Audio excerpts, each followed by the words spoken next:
Hello and welcome to my channel. So I thought I would come on and do a little review of Bridgerton part 1 because I did the reaction.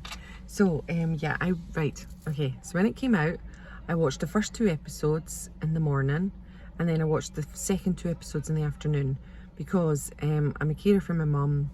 I've got young kids, so it's difficult to fit it all in, but now I've watched it a second time again, and let's just start off by saying I absolutely loved it. I loved it. I just loved it. I thought it was a nice, well, no nice, because that's just too easy a word. I just thought it was a brilliant part 1. And yeah, so why did I love it? I love Colin and Penelope. I love them together. I think they've got real chemistry together. And it's this friendship to lovers, so it's a bit difficult because you're like, you can have the ick because you're like, they're friends, they're going to lovers, but I didn't get the ick. I just loved it. I saw the passion between them. Well, we knew that Penelope was in love, but I saw that Colin was in love with Penelope quite early on, and it wasn't just because she changed her clothing. But I'm all for women feeling good about themselves, however it makes them feel good, and Penelope felt good by having a glow up. And I think I saw somewhere on Facebook someone saying, oh, it's typical, you have to glow up before someone, like in the media.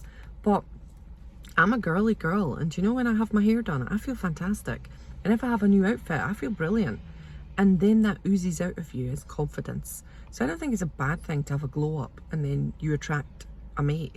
I don't think that's a bad thing. I think that's wonderful. So that's my opinion because that's how I feel about it. Other people will have difference of opinions, like the lady that said that on Facebook, because she doesn't need that or feels that. But I do, I feel that. So yeah, I just loved their progression through the whole thing. I thought it was wonderful. The carriage scene at the end, piece de resistance. I loved it. And the whole thing with Colin's fingers, the way he used this third and left these 2 fingers out when he was fixing her dress. Holy moly, that is attention to physical detail that I'm all for. Loved it. That was just epic. And I've read that that wasn't choreographed, that was Luke's idea. Love you, Luke. That's just fabulous because it keeps you in the scene. It really does. Also, their first kiss, when she asked him to kiss me. Oh, I've seen a lot of people hating on that, and I love that because that's in the book. It's different in the book, obviously. Because you can say more words. You can see how like Colin's feeling in his brain, and then you can think how Penelope's feeling in the brain. You can't do that, and you can't do like an inner monologue throughout the whole thing. You have to feel it, and so it's different when it's visual. But I absolutely loved her asking for a kiss. That just got me so excited. And when he did kiss her, and it was like, and he wanted to kiss her, oh my god, I loved that. I just loved it.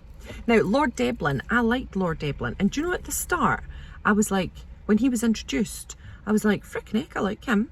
I really do. They're quite suited. Not like Colin, but they were suited. But then when he started to say about that he's going to be away and he doesn't know if love will blossom, I thought, no, it's not good for Penelope because she's a romance fan. She needs romance in her life. But also Lord Deblin needs to have the spark. And I felt for him then, because I thought every human being deserves the spark, and he obviously doesn't feel it with Penelope. It might have been a slow growth, but it wasn't an instantaneous spark. So he deserves it too. And he needs to cut himself some slack and think that love can be on his agenda. But so yeah, I hope he does find it. I mean, with Cressida, do you know, at some points I thought they might make a great match because Cressida needs to get away from her horrible family. Loved that character progression for Cressida. Really loved it, because I thought I was just going to hate her, but in actual fact throughout the whole thing I kind of liked her, and I understood her a bit better because she's just got the worst mother and father, and the father, oh. But because they're bringing these guys in and Araminta is her mother, I think we know what's coming next. Spoiler, if you don't want to know, if you haven't read the books, don't continue listening. I think Araminta is going to be Sophie's stepmother. And Cressida must be Sophie's stepsister. Oh my god, because they introduced the father and the mother, I think loads more talking about it. I think it's going to be in Benedict's story. And I think Benedict's next because the code name is Vauxhall, and Vauxhall was big for masquerade balls. And so therefore he meets Sophie at a masquerade ball. It's all leaning to it. But then we've got Benedict with the older lady who is, obviously she's widowed and stuff. And I think that's nice for Benedict to have some sort of, because you can see in the scene with Anthony shot that he did really well with dotting the I's and dotting the T's kind of thing. And Benedict's kind of like going, I don't know what's next for me. So you can see a little bit for his character that gave him something. So he's looking for a purpose, like everybody would be looking for a purpose. His is art, but I'm guessing he's needing more, and that's maybe him looking for love. Now, in the first 2 seasons, I thought Benedict was edging for more bisexual or more leaning to experimentation. But I think with this season, they've backed away from that, which is, in the books, there's nothing like that, and we're, except for Gregory's, but we're looking for him to meet Sophie. So I think this is a really nice progression. And maybe it was just that he is more lenient and more interested in the arts and more interested in people. And I think that's a good character progression for anybody. And it'll be nice for Benedict. I love Benedict, and I can't wait for the next season, even though we're waiting for part 2. So yeah, who did I not touch on? Anthony and Kate were great. I hated that they went away, but I've heard they're back in part 2, and there's things to be looking forward to. Won't say any more. So yeah, they're back, but I was gutted that they went away so quick. The gardening for Violet never really got gardened from the trailer that we thought would be, but I like Lady Danbury's brother. I was a bit suspicious because Lady Danbury's a bit weird about it, but I've read from spoilers that there's a reason why that is, and it's a miscommunication. So that made me feel better that he's not a bad guy, because I was worrying for Violet then. I was thinking, well, if Lady Danbury doesn't like him, then that's not good for Violet. But it looks like that might not be the case. So maybe Violet might have her garden watered, which is nice. What else? What other stories was there? Obviously we don't have Daphne and stuff in it. I loved Hyacinth. She's really coming blossoming into her own little cheeky self, and I can see her because of the book. I can see where they're going with that. Gregory as well, although they're just too young to wait for that part. I can't imagine what that's going to be like for them because they're so young. What else? Yeah, so the Dibley or Debley, so yeah, that's not good for them to be together. So Pen and Colin, absolutely fantastic. I love it. But obviously we've got the elephant in the room, that is Lady Whistledown, and this is going to be tough. Now, spoiler, so cut off now. So obviously we know that in the book Cressida takes she pretends to be Lady Whistledown to get money. So this is where they're going with that, and I thought that was really good. They did loads of bits in this that's really true to the book, and I like that. Even though they take liberties around it, they have to make it visual. You can't do it otherwise. Let me go back. When Penelope read his journal, I wasn't sure if that was going to be in it, and I loved it, and I loved how much she loved his journal. So I love that they were following the book like that and seeing his passion, and how much both of them are writers and how they will get each other entirely. So the Lady Whistledown is the elephant in the room, because how's Colin going to forgive Penelope? But you've got that link, they're both writers, and I think it's going to be amazing. And a spoiler, that Cressida's going to take the fall like in the book. But now I'm feeling for Cressida, because she's needing that money to get away from her horrible family, and that's sad in itself. So yeah, I don't know how they're going to play with her, how they're going to treat her as a character, but I'm excited. I'm all for it. I just can't wait. Part 2, I am excited. I cannot wait. I'm ready for it. Maybe the boxer storyline, and her aunt dying, and her getting rich, that was good, but I wasn't as excited by their storyline this year, so that was weird. So yeah, that was the only storyline in it that I went, oh, I could fast forward, but I didn't. Of course, I would never fast forward. Oh, the balloon, when the balloon was going and he was pulling on the rope, delicious. Loved it. Oh my goodness, too delicious for words. And The Protection by Lord Deblin. But then Cressida getting the sore ankle, loved that. As you can imagine, my son came into the car and I couldn't finish off. So there was more that I wanted to talk about. So Francesca, I don't know, I just loved Francesca. She is so sedate and so much into her music. It's a different character to in the book.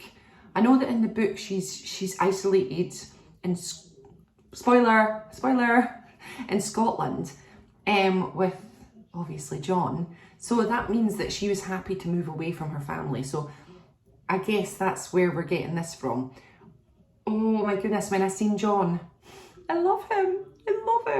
When he went to get the sheet music, I was just, oh, that just made me emotional. I love him. And when the two of them sat together in silence, oh my goodness.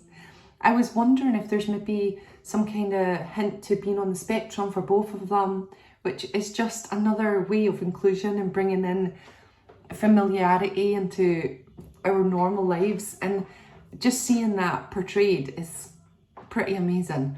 And I just loved it. I love Francesca anyway, but I'm just, spoiler.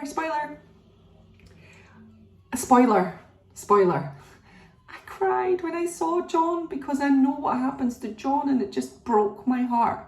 And it just made me so upset. But then I thought, where's Michael? Michael is the ultimate man of the Bridgerton books. Michael is beyond any character I've read in the books. He is my ultimate favourite. I love Michael, and they're going to have to find one heck of a wicked Michael. And I just can't wait. I just can't wait to see Michael. Oh my word, I'm so excited. But I loved it. I've heard a few people talking about that there was too many storylines involved, and I don't think so. I just loved all the tying in and getting ready for the next season, and we're getting ready for so many ebbs and flows, because of course Francesca's going to be married to John, and there's going to be more coming. I'm so, I hope I'm not spoiling everything. I'm going to have to put in the title of this, spoilers. It's so very difficult when you want to chat about it, don't you? I mean, they're going to go veering off from the book, but Michael's going to be in it. It's as simple as that. He has to be in it because he's the best. Also, Eloise this season. I loved Eloise this season. And I was surprised. I really liked, and I think she suits it. I think she suits coming away from Pen a little bit, because sometimes you can be in your own little bubble. And I think for her character progression, she needs to get away from Pen and find her own self, because Pen's going to be recalling, and it would have been harder for Eloise then to move forward in her own life.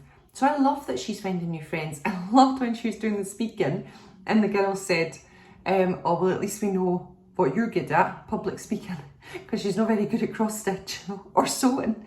That had me hilarious. I loved it. And she's like, how many more stitches is there? Oh my god, that got me howling. I loved Eloise. And I loved her friendship with Cressida. Really surprised. I think that the two of them are quite good, and I loved how she judged Cressida when Cressida didn't do anything bad and she had not divulged the secret. So obviously part 2, I've seen the clip for part 2, and it looks like Cressida's taking the fall for Lady Whistledown to get the money, and I don't know how Eloise is going to feel about that.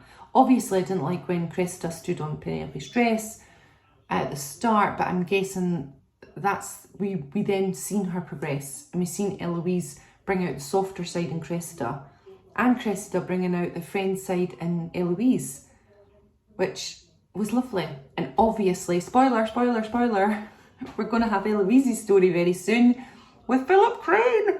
Oh my god, so excited.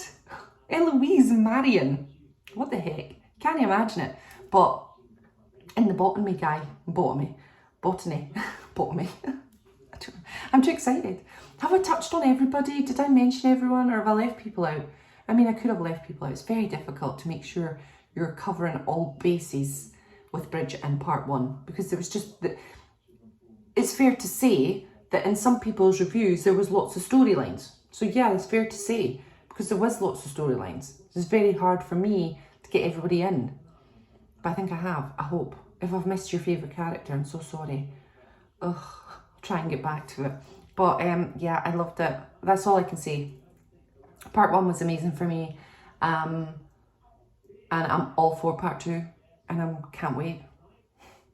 So yeah, I'll be back with Part 2 review. Come and see me then. And then we'll have the long countdown until season 4. Which I hope doesn't take a long time. I know that they're starting filming soon. And I'm all for it. So yeah, but we've got like Outlander when it's the Droughtlander. What would it be for Bridgerton?